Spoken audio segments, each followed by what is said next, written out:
An alleged Russian operative has been indicted on charges of meddling in the U.S. elections, including the midterm elections, which are just over 2 weeks away. The FBI saying 44-year-old Elena Khashoggi is part of an ongoing Russian conspiracy to spread distrust towards American politics and to promote division, much of it done through social media posts.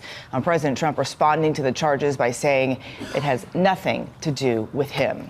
Former Trump campaign chairman Paul Manafort arriving in court in Virginia in a wheelchair. His attorney says Manafort is suffering, quote, significant health issues behind bars. Manafort is now scheduled to be sentenced on February 8th for tax evasion and bank fraud. Prosecutors have dropped 10 remaining counts as part of a deal in which Manafort agreed to cooperate with Robert Mueller's Russia probe. None of that caravan of migrants trying to make its way to the U.S. to escape violence in Central America. Thousands bursting through the border between Guatemala and Mexico, some clashing, as you can see there, with police. And as they edge closer, President Trump is threatening to use the military to shut down the U.S. border. ABC's White House correspondent Tara Palmieri has more from Phoenix, where the president held a rally overnight. Tara, good morning. Good morning. President Trump is on his three-state Western tour ahead of the midterms, stumping for vulnerable candidates. And he's coming with a message that hits close to home. As President Trump rallies for tougher security on the border, Democrats want to throw your borders wide open to deadly drugs and ruthless gangs. We're building the wall. A caravan of 3,000 Central Americans, many families with children, charging toward Mexico's border with Guatemala, some tearing down the fence. Daisy Zanuga was desperate to help her two children, saying back in her country there are no jobs and there's no way to support the kids. She and others waiting behind the fence overnight. Mexico is on their southern border, and they're fighting some bad people. Closer to home, a record number of people apprehended at the U.S.-Mexican border, 37,000 in August alone. Now the president says he's ready to send the military. We're calling up the military, not the Guard, we're calling up the military. And we're going to have the military stationed. They're not coming into this country. They might as well turn back. They're not coming into this country. Here in Arizona, President Trump is stumping for Republican candidates. It's a border state that he won by just 3 points. Trump saying the midterms are about, quote, Kavanaugh, the caravan, and law and order.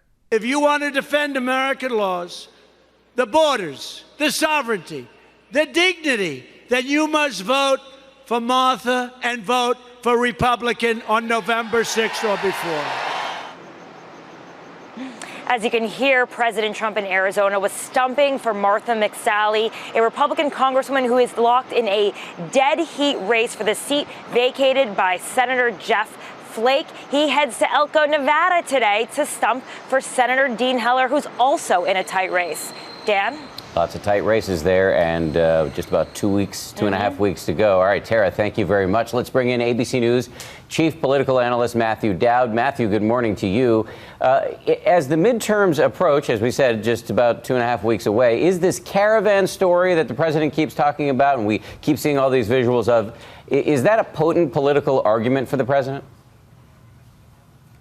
Well, Dan, let's keep in mind one thing. The last time a president sent the military, not the National Guard, to the border was when Woodrow Wilson sent General Pershing to chase Pancho Villa in the aftermath of the Mexican Revolution. So that's a big deal to do that. I think when you look at it, yes, it may help Donald Trump with his base and charge up his base more.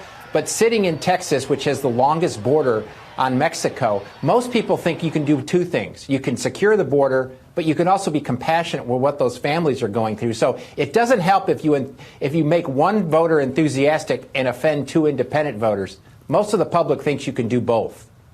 Now, Matt, let's look back to the Washington Post journalist Jamal Khashoggi. The Saudis now saying he died in a fistfight. A lot of skepticism there. Is that likely to satisfy President Trump?